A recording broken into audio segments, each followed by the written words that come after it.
भारत आणि अमेरिका यांच्यातली भागीदारी ही सोयीची भागीदारी नसून ती विश्वास, सामायिक कटिबद्धता आणि सहानुभूती यावर आधारित आहे, असं पंतप्रधान नरेंद्र मोदी यांनी म्हटलं आहे.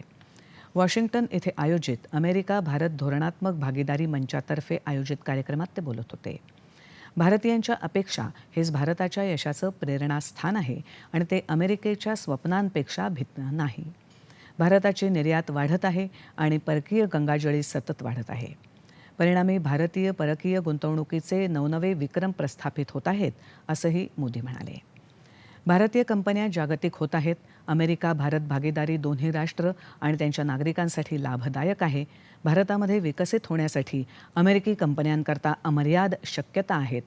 व्यवसाय सुलभतेसाठी सरकार कटिबद्ध आहे, असे ते म्हणाले. गेल्या 2 ते 2.5 वर्षात अमेरिकी कंपन्यांनी $16 अब्ज अधिक गुंतवणूक केली आहे, असंही त्यांनी सांगितलं.